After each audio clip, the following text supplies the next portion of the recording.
rising retail sales figures, they were not enough to lift U.S. stocks today. For a look at today's trading, let's go now to the New York Stock Exchange with Courtney Donohoe. Courtney. Pimm, stocks started out the day with a little bit of a pop. Jobless claims unexpectedly falling last week, lowest level in 3 months. That's a little bit of good news for the battered labor market. We saw it drop by 11,000 to 445,000, but we still have to remember we're at these elevated levels. But the claims number, that has some investors questioning whether the Fed will step in and inject more money into the system.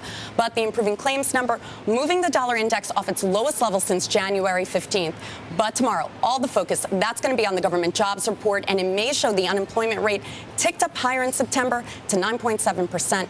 Companies, they're just not hiring enough to bring down that rate. So lots of focus tomorrow on what the Fed may do here based on that report and if they're going to step in for another round of stimulus. But stocks, they turn lower with the drop in commodities producers, and that rebound in the dollar weighing on crude prices, weighing on metals prices, and that hurt companies like Exxon, Chevron, and Freeport-McMoRan. And I also want to quickly mention Pepsi lowering the top end of its annual forecast.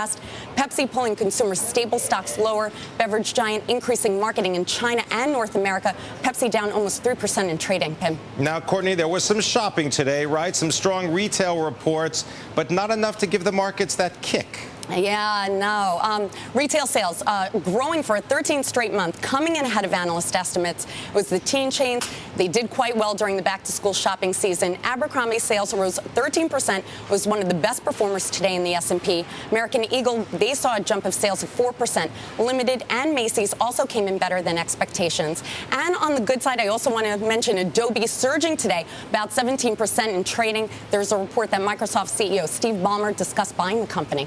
All right, now just let's talk about Alcoa, right? Because Alcoa earnings coming out after the bell, what were they talking about? 9 cents, and everyone was looking for 5 cents, so they exceeded estimates. Yeah, 4-cent beat there. Well, it's the kickoff to third quarter earnings with this Alcoa release, and earnings coming in ahead of estimates. Sales climbing 15% to $5.3 billion.